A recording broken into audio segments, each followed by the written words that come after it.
You know, we talk a lot about the way that people make purchase decisions, as well we should. We always want to know about the buyer's mind.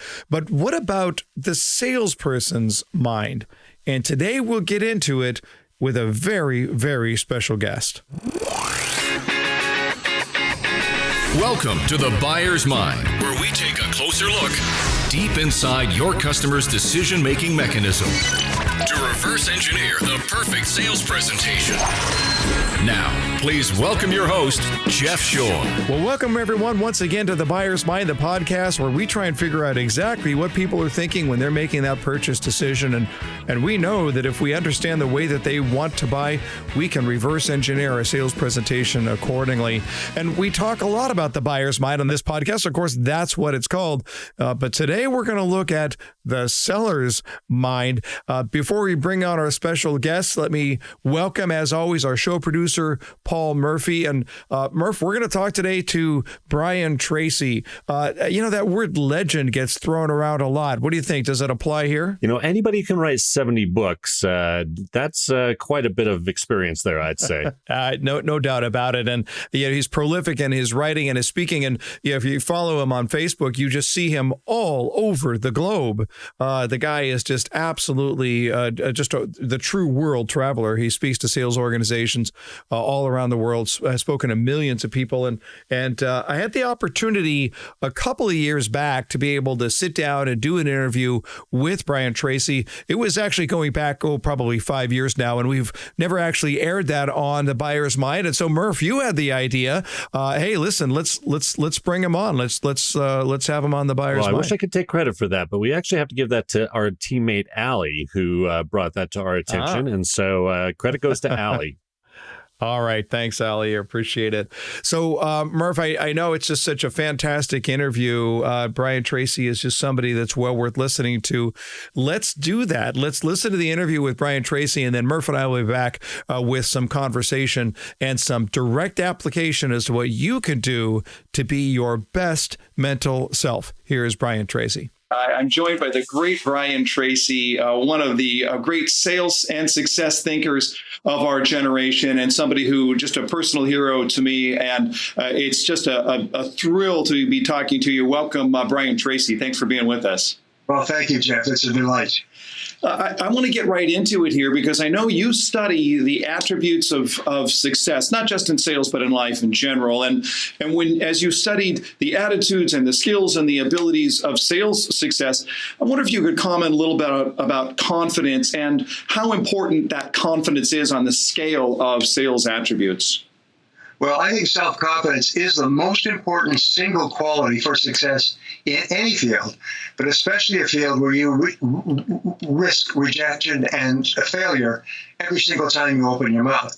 You know, it's interesting. Salespeople have to expect to be rejected 4 out of 5, 9 out of 10 times to find an interested prospect. So they have to have tremendous self-confidence. And one of the things that really helped me when I was young is I was terrified of speaking. I used to go to the bathroom behind bushes in the neighborhood when I was going from door to door. I was so scared of going up to the door. And then one day, a professional said, remember, doesn't mean they're rejecting you. It's just simply a normal, visceral reaction to a sales approach, a commercial approach in a commercial society. And that kind of snapped it for me. And I realized from then on, no matter what anybody said, it wasn't personal. And I just smiled. And but self-confidence is really the most important requirement for success in any entrepreneurial venture, including and especially sales. When you look at that self-confidence, and in the book I talk a lot about boldness or humble boldness, sort of a servant boldness. Is that something that you believe is more in the DNA of someone, or is it a skill that can be developed over time? Well, I have taught selling, as you know, to probably 2 or 3 million people, but I've also taught professional speaking, public speaking. And what I found is that everybody starts off afraid. Everybody's nervous for a whole variety of psychological factors going back to childhood. So therefore, it is a learnable skill. You can learn to be bold and courageous by simply doing the things and engaging in the behaviors that you would if you were already bold and courageous. There's a law of reversibility in psychology that's really not taught in the books, but it says that if you feel confident, you will act confidently. But if you don't feel confident, if you act confidently, the action itself has a backflow effect, a principle of reversibility that will actually cause you to feel confident until finally it locks in and, as you say, becomes a part of your DNA, and then you're okay. I would assume that part of that is based on the idea that when you appear confident, then people respond positively to that and give you energy accordingly? Yes. Well, exactly. The hardest part is this, simply the first part. It's like picking up the telephone to make a call, knowing that your chances of negativity and rejection are extremely high. And you look at the telephone, you walk around the telephone, you go and get a cup of coffee, you come back and look at the telephone, you review your notes, you look at the telephone again. Right. Just pick up the phone and dial the numbers, and as soon as it rings on the other end, all of your fear disappears. So it's just like the Michael Jordan approach to success. Just do it. Right. Just do it. Now, one of the things that I think a lot of salespeople struggle with is that discomfort, and that's what my book is about, is all throughout the process. We're going to face a series of discomforts. So you've been talking to a prospect for a while, and then that little voice pops up and says, this is a good time to ask for the sale. And suddenly, you could sort of freeze up a little bit. And I think part of the concern here is that some salespeople are concerned about crossing that line into manipulation or sleaziness or anything that they've seen from some of the less than scrupulous sales trainers over the years. How do you find the line between confidence, boldness, appropriate levels of assertiveness, and crossing the line into manipulation or causing somebody to do something that's not in their best interest? That's a great question. And of course, if you've heard or seen sleazy forms of closing, you're very nervous about the whole thing about closing. But I define closing as merely inviting the person to make a buying decision when you assume that they are. In fact, I'm doing a seminar in Finland. I was just on the Skype with my client there, and he wants me to do 2 hours on closing. Well, I just did a full hour on that for an international group 2 weeks ago. And what I talk about is in closing, you start off with making sure that you're speaking to the right prospect, making sure the prospect understands the values and benefits of your offering, making sure the prospect has no further questions or concerns.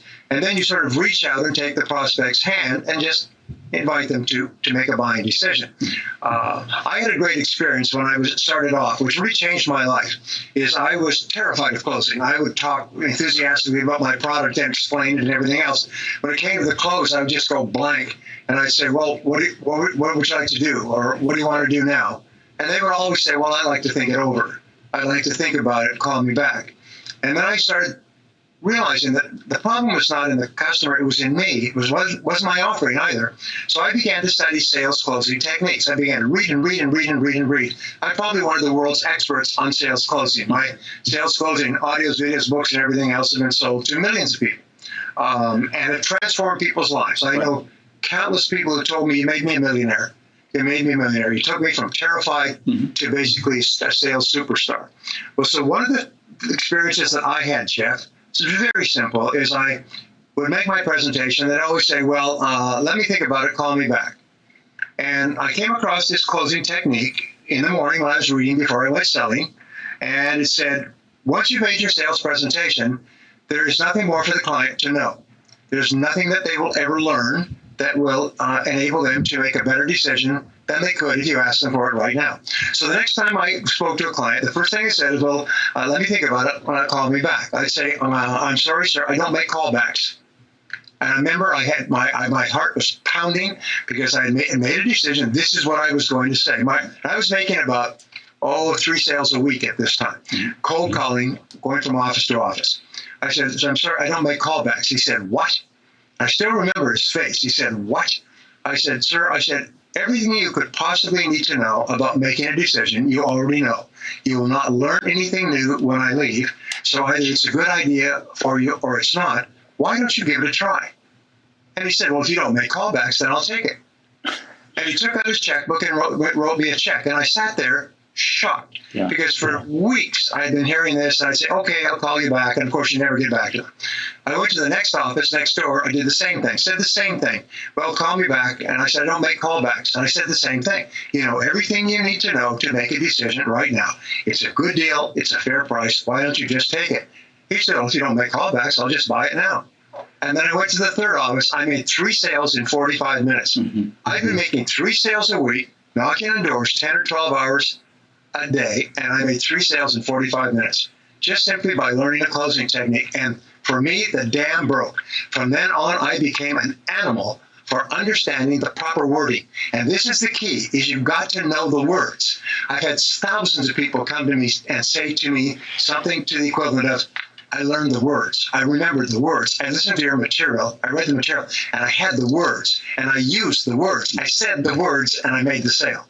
When you've got the words, it's almost like knowing the phone number or the combination to the lock. It's really quite amazing, because then you, with great confidence, you just simply say the words. And like a slot machine, the sale just falls out of the bottom. Ding, ding, ding, ding, ding, ding, ding, ding, ding, ding, ding, into the tray, if you know the words. But if you don't know the words, Jeff, you're paralyzed. And that's the great problem. You know, the poet E.E. Cummings once said, always the beautiful answer who asks a more beautiful question. And I don't think he was talking about sales necessarily. He was probably talking about the big things of life, the things of God, or what have you. But I think in sales, we have to be consumed with what are the beautiful questions. Yes. And if I'm regularly asking this and they're regularly responding with that, and I don't like that, I should probably change this. It sounds like that's exactly what you did. Well, I just read a sales closing article just yesterday, and it's something I've heard 1,000 times, but it's beautifully put. She said, whenever she makes a presentation, she said, well, based on what you've told me, I think either A or B would be best for you. Which do you think would be best? That is her closing technique. She's one of the top salespeople in her industry. She always says, based on what you've said, A or B would be ideal for you. Which do you prefer? And her assumption was you're going to prefer one or the other. It's not do you want it or not. But which do you prefer? We call this the alternative close or the preference close. And it's amazing how many people, when given a choice between A and B, will choose A or B. Right. As opposed to, and the best closing technique that I've ever heard, which is so low-key, low pressure, no pressure, is called the invitational close. And it's basically, do you have any questions or concerns that I haven't covered? Person says no. You say, well, then why don't you give it a try? Those words, well then, why don't you give it a try? I've had people increase their sales and their income by 500% in a year in an industry they've been in for years. Go from driving a used car to a new car. Go from an apartment to a home on the hill. Go from dining at McDonald's to dining at fine restaurants by simply asking that question, well then, why don't you give it a try? Seems like a good idea. Why don't you give it a try? Right. And they were just astonished at how many people said, sure, why not? They walk out for the first few times dazed at how easy the sale is if you know the words. Right. Last question here, and thank you so much for the time. Part of this is certainly the technique. It's the words. It's critical. A big part of it, though, just based on what I have read from you over the years, is how you see yourself and whether, as a sales professional, you see yourself as being worthy of bringing that value of looking at it, saying, as a doctor sees himself or herself, or an attorney or an accountant, that how we see ourselves as bringing value is going to be absolutely critical to this. Is so much of sales success based on just our self-confidence, which is really based on our paradigm of how we see ourselves? Yes, it's a combination. I've taught this for years. I call it programming for success, or mental programming for success. In selling, the most important factor is that you really believe in their product. You really believe in its goodness for the other person. You really believe that the other person's life or work will be benefited far more than the cost of the product. And you believe it at a fundamental level. The University of Chicago study I read some years ago said that your conviction in the goodness of your product for this prospect is the most powerful psychological factor in the sales process, because customers are affected at a subconscious level by your subconscious conviction. It's not a conscious level. It's at an emotional, almost intuitive level. So I was sitting with a woman the other day who was telling me about her product.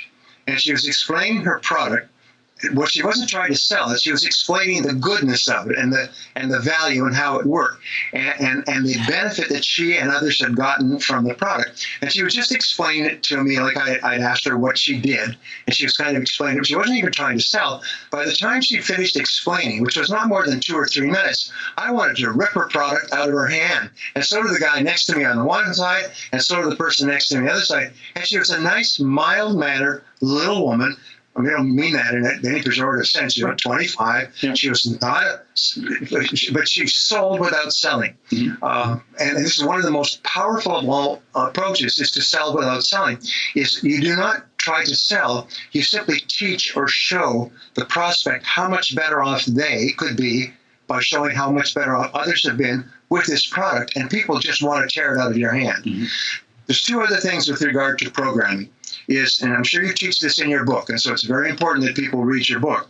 One is that the person you see is the person you will be. Yeah. So if you mentally see yourself as a top professional, calm, confident, relaxed, positive, optimistic, cheerful, selling an incredibly valuable product, and you feed that picture into your mind, it will actually reorganize your self-concept and your self-image, so you'll behave that way in a sales situation. Mm-hmm. Now, the most important thing that I want to pass on, and please pass this on, is the way you talk to yourself controls 95% of your emotions. And the most powerful words that you can use in selling are the words, I can do it, I can do it, I can do it. Prior to any call, any prospecting, prior to any closing technique, just say to yourself and smile, I can do it, I can do it, I can do it, I can do it. And it's like a pile driver, kaboom, kaboom, kaboom, kaboom, kaboom. Each time you say that, you drive this message deeper into your self-concept until at a certain point you hit pay dirt and it locks. And you'll find that all successful people are people who, to one description or other, believe I can do it. And they believe they can do it because they've told themselves it so many times that it's now become an automatic part of their personality. So it's the most important thing you can learn in developing self-confidence and a positive self-image is just keep saying to yourself, I can do it. I can do this. I can do anything I put my mind to. I can do it. I can do it. I can do it. And it's the opposite. It is actually like a seesaw. Is as your confidence goes up, I can do it, I can do it, I can do it, your fears go down, down, down, until your self-confidence overwhelms the fears that might cause you to hesitate. Mm-hmm. Sage advice from the legendary Brian Tracy. Mr. Tracy, thank you so very much for giving up your valuable time. Really, really appreciate it. Thank you, sir. It's a pleasure, Jeff. You and all of our friends out there, go out and kick some butt. Well, there you go, Murph. Boy, I'll tell you what, you just sort of did you get the sense, first of all, that it would be difficult to stump Brian Tracy? It would. That guy's got a lot of knowledge. But what do you expect? Yeah. He's in the pantheon of people like Napoleon Hill and Zig Ziglar. Come on. It is really something to know that, he has thought about this stuff for so long and it is so deeply ingrained in him that he's got that very self-belief that he talked about in the interview. You know that he has that self-belief, that he is very confident in himself and in his ability to make a big difference. And I assume, Murph, that like me, you listened to it and said, yeah, I buy that. I get that his confidence that kind of rubs off a little bit as you listen to him, doesn't it? His confidence did rub off on me. I really appreciated all that he had to share. What do you think about this idea that if you act confidently, you will feel more confident? Was that believable to you, Murph? Was that uncomfortable for you? What did you think? He shared a number of concepts, including that. And I thought the idea that boldness is learnable was impressive. And the fact that, I really did take that to heart, that that is something that is learnable. We think about confidence as a mindset versus a skill set. And I would look at it and say, well, if it's something that you can learn, that sounds like it's more of a skill set than a mindset. I think this is one of the problems that sales professionals sometimes have is they start thinking, well, I'm either confident or I'm not confident. But the reality is if you can train your brain into that confidence, and we always describe confidence as that intersection between belief and mastery, our belief in what we do and the mastery in the way we do that, the byproduct of that is confidence. But when you look at belief and you look at mastery, those are things that can be learned.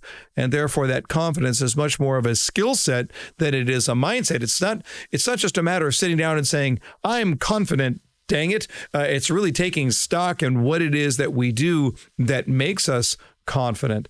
I did certainly love the concept that rejection is not a personal thing and that the fear is in the anticipation and not so much in the action.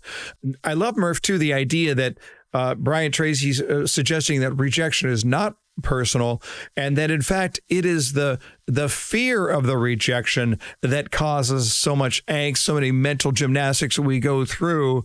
Once we're actually in the action, it's not that big a deal, but it's the fear that we have in front of rejection that really gets us sort of wrapped around the axle. I completely agree. I think when we're trying to sell something, we're not putting ourselves out there personally. We are putting our product out there. We're putting out what it is that's going to benefit our customer. And so, we don't have anything to fear from that. If that gets turned down, it's not about us. It's about what was best for our customer, right? Well, I wrote about this in the book Closing 2.0 when I talked about rejection in Closing 2.0, the idea that people reject a concept. They're not rejecting a person. They're rejecting a concept. So when we ask them if they want to buy and they say, no, it's not no. And by the way, I hate you. At least we certainly hope that's not the case. By the time you ask them if they want to purchase, you probably have a pretty well-established relationship. So we tend to confuse that a little bit sometimes. We think that the rejection is about us rather than the rejection being about a concept. But what the customer is really saying is your product is not right for me at this time or at this price or whatever objection they're bringing up. But it's not about us. I loved what Brian Tracy had to say about words and about proper wording. The idea that far too often we get into these habits, we get into these rhythms as sales professionals where we ask questions the same way every time because that's what we've always done. Right? We ask the same questions the same way. Maybe we learned it from another salesperson, we were trained on it somewhere, but the question is, as a salesperson, are you thinking through strategically and creatively what is the best way to say this or to ask that? The question to me for a salesperson is like a paintbrush in the hand of an artist. And that question has to be used properly. And we want to ask ourselves, I'm going to just challenge you, listen to Brian Tracy's words, to challenge you, the listener, to ask, what is the best way to do this? What is the best way to go about asking this question or making that statement? That is so critical because our persuasive abilities are going to absolutely rely on our word choices, on the way that we ask questions. So I'm going to encourage you to always be reflective about that. Am I asking this question or am I making the statement the best possible way that I can? And finally, there was a discussion that Brian Tracy had about the way that we talk to ourselves. And the idea that the way we talk to ourselves is going to control our emotions. And it's funny because I was challenged about this years ago where somebody was talking about positive self-talk, the idea of what we feed into our brain. Now, I'm a cynic by nature. I'm a skeptical guy. And I actually called this. I knew this person. I said, I have to tell you, I have to be honest. I've never really gotten into this whole self-talk thing, the idea that I'm good enough, I'm smart enough, and gosh darn it, people like me. And he said something interesting. He asked me the question. He said, Jeff, have you ever done anything stupid? I'm like, you mean like this morning? Like all the time I'm doing stupid stuff. He says, great. When you do something stupid, what do you normally say to yourself? And I said, I'll usually say, oh, you idiot, what were you thinking? Something like that. And he said, oh, okay. So you do believe in self-talk. It's just that you only believe in negative self-talk? Then he made a very, very good point. My issue was not about self-talk. It was about the type of self-talk. And there is that question that says, when we feed our brain with positive energy, it does have a direct effect on our emotion. So I want to suggest you here that there's always a part of you that's going to, that voice in your head that's going to want to bring out the negative. You have to trump it with the positive. How do you do it? Feed your brain with positive. feast on positive. If you're a sales professional, you have to give out positive energy all day long. So you better be eating it for breakfast, and you better be snacking on it all throughout the day, because ultimately what's going to happen, what you carry in your energy, in your emotion, in your positivity is transferred to your customer, and your customers make decisions in a way that is easiest, that is most natural, most comfortable, and actually the most enjoyable when they are in a positive frame of mind. You need to control that. You need to own that. You saw that with Brian Tracy. He's a positive guy, and he believes in the power of positive energy. This is up to you. Feast on positive energy. Go share it with somebody in your world, and you can change the way that they live today. You can have that kind of an impact. Go feast on and give out the positive, and you'll change someone's world.